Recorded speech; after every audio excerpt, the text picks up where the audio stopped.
Hoy vamos a analizar un caso de finales del siglo XIX, así que relájense mientras nos vamos a Inglaterra.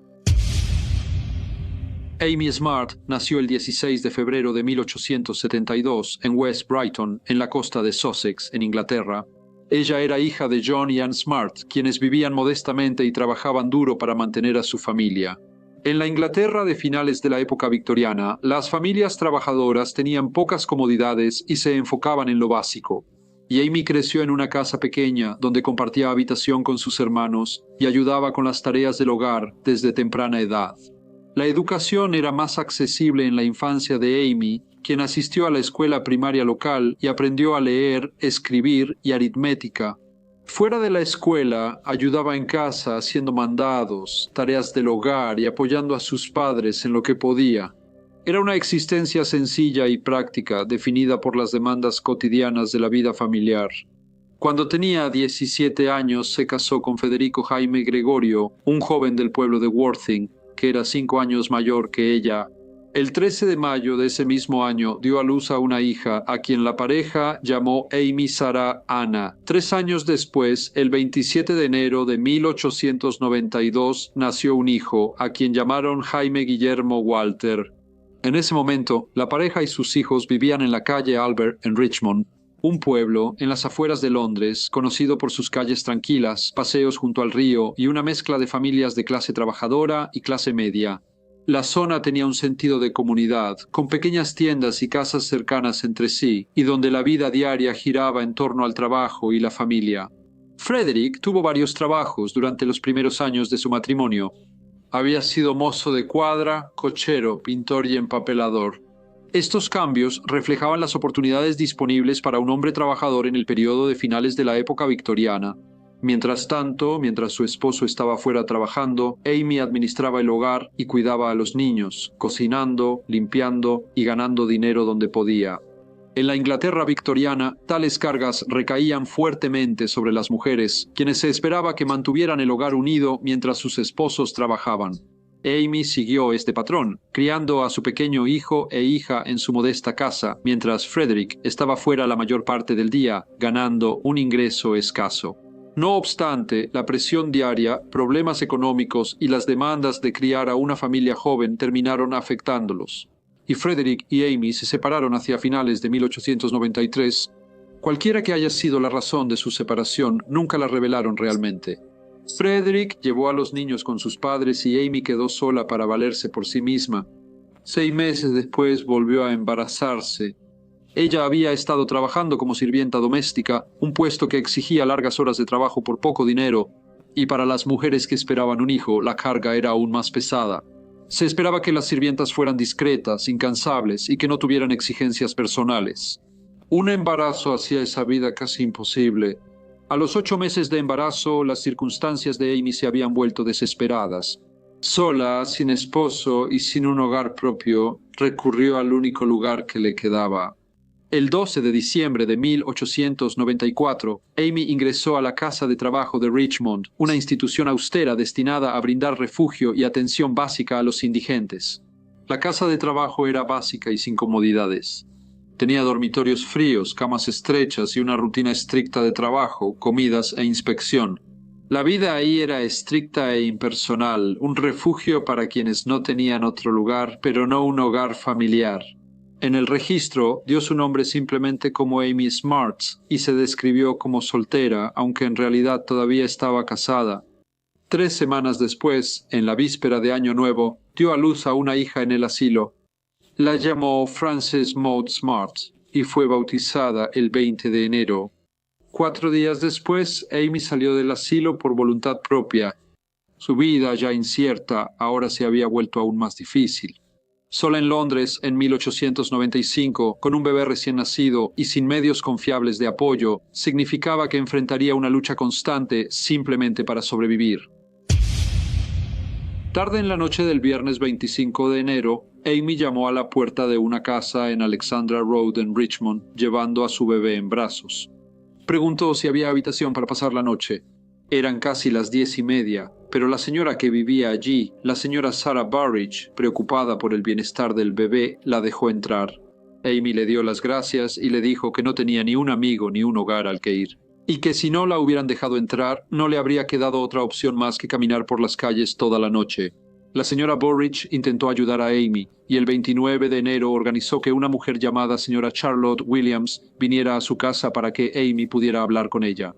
La señora Williams le dijo que podía cuidar al bebé por 5 chelines a la semana. A fines del siglo XIX, para una madre joven y soltera, estos arreglos eran la única opción debido a la falta de trabajo estable y apoyo social. La bebé permaneció ahí casi 2 semanas y Amy solo la visitó una vez. La bebé era sana y vivaz y la señora Williams pronto la apreció. Para la señora Williams, cuidar niños era un negocio y no podía quedarse con una niña sin pago. Así que cuando Amy no pagó, llevó a la niña de regreso a la casa de la señora Burridge. Amy pudo haber regresado al asilo, pero decidió no hacerlo, ya que no quería soportar sus estrictas reglas y condiciones de hacinamiento. En cambio, buscó alojamiento por su cuenta, y el 12 de febrero, junto con su bebé, llegó a la casa de la señora Anna French y tomó una habitación a una tarifa acordada de 3 chelines por semana. Cada mañana salía a trabajar o a buscar trabajo, a veces llevando a su hijo con ella. Al principio el bebé era tranquilo, pero días después comenzó a llorar y la señora French pensó que tenía hambre. Para este momento las cosas se estaban poniendo bastante desesperadas, con cada día más incierto que el anterior. Amy buscó a alguien que pudiera cuidar de su hija. El 18 de febrero visitó a la señorita Eliza Whitrod, quien vivía en Princess Road, Richmond. Se presentó como la señora Gregory y ofreció 6 chelines semanales para dejar a la niña. Sin embargo, la señora Whitrod la rechazó.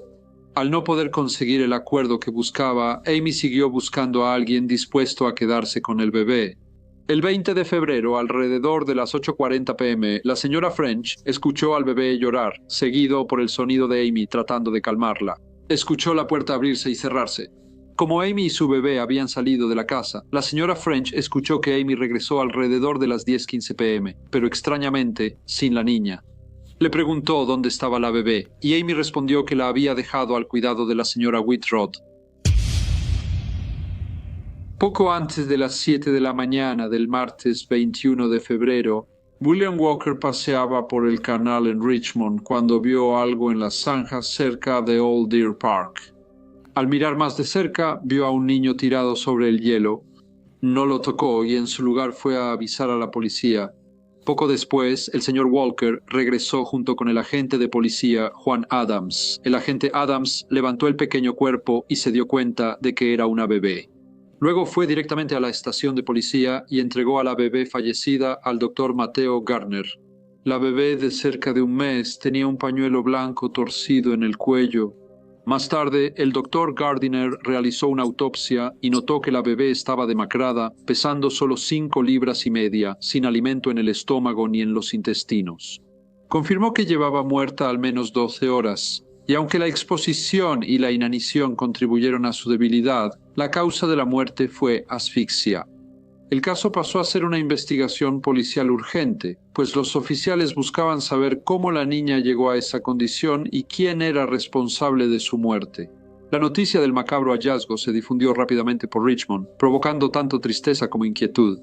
La policía comenzó investigaciones urgentes para hallar a la madre de la niña y avanzó rápidamente mientras buscaban a quienes pudieran confirmar el nombre de la bebé. Fue James French, un plomero local, quien primero se presentó para identificar a la bebé fallecida. La reconoció de inmediato como la hija de Amy Gregory, quien había estado alojándose en su casa desde principios de febrero. Su confirmación fue respaldada poco después por otros. La señora Charlotte Williams y su hija vieron el cuerpo y confirmaron que era la niña a su cuidado.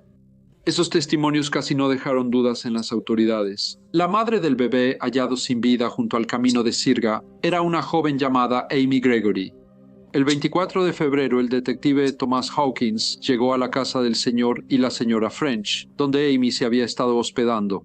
Una vez que confirmó su identidad, él le informó que estaba arrestada por el asesinato de su hijo. El cuerpo del bebé, explicó, fue hallado 3 días antes en el sendero de Richmond. Las palabras la golpearon fuertemente.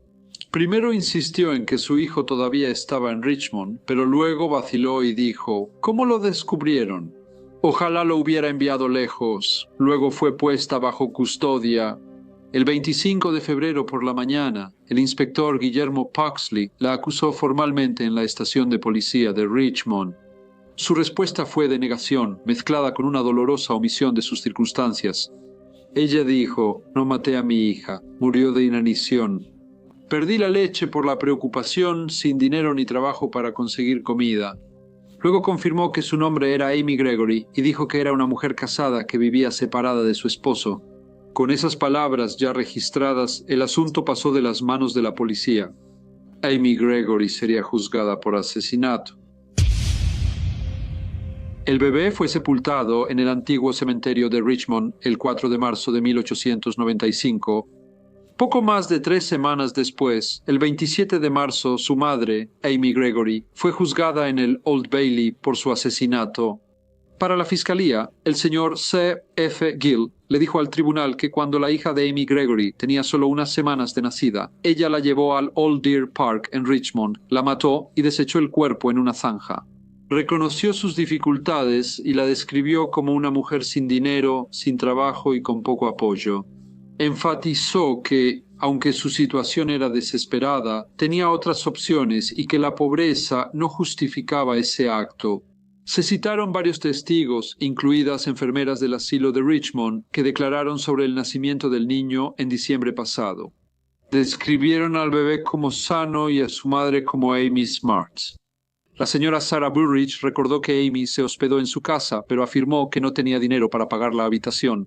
La señorita Charlotte Williams explicó que cuidó al bebé por 5 chelines semanales, pero lo devolvió cuando dejaron de pagarle.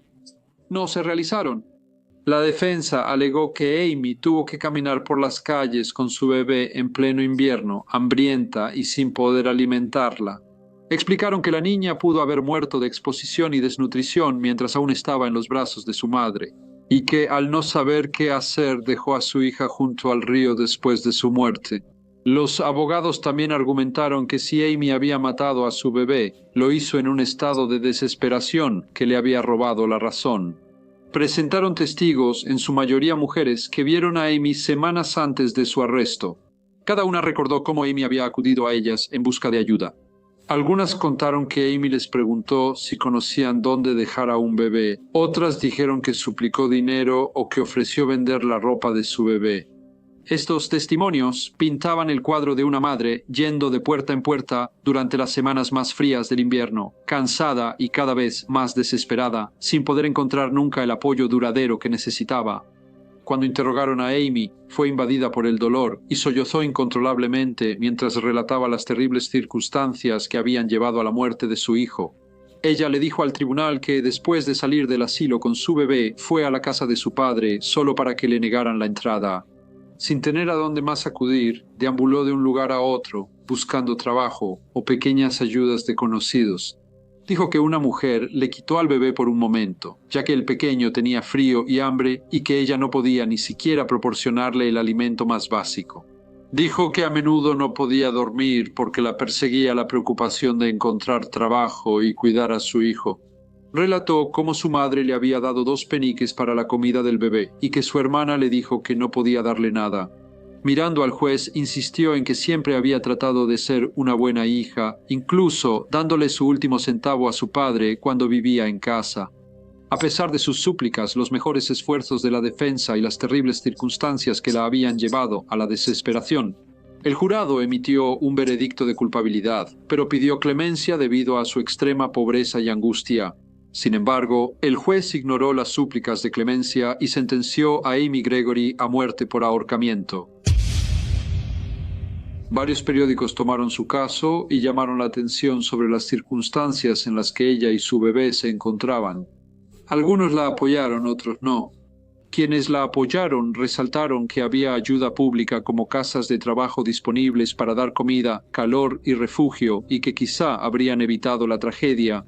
Enfatizaron que ninguna madre debería vagar por las calles con un recién nacido en pleno invierno y que la sociedad tenía el deber de hacer que ese apoyo fuera tanto accesible como aceptable.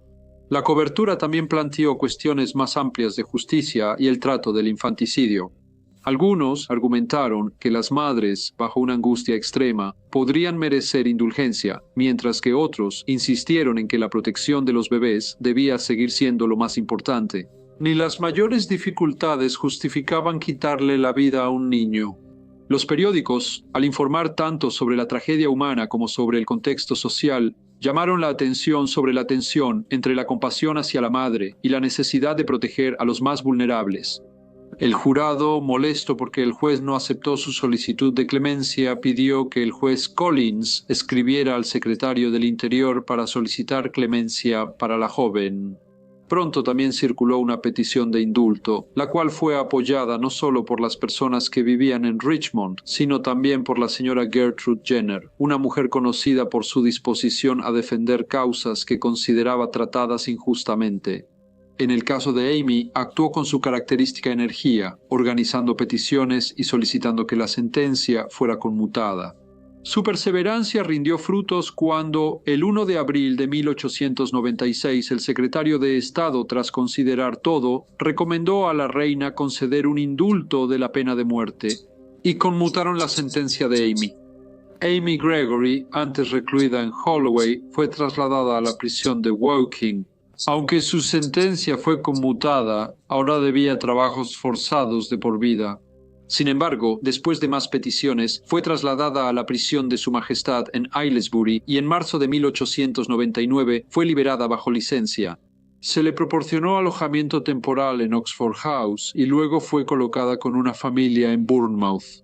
Después de esto, fue liberada y, para 1900, uno se había reconciliado con su esposo e hijos y vivía en el 37 de Napier Road en Isleworth. Ella murió en 1956. Hola a todos y muchas gracias por escuchar. Como siempre, por favor, dejen cualquier comentario o retroalimentación que tengan y espero verlos a todos de nuevo en el próximo Briefcase.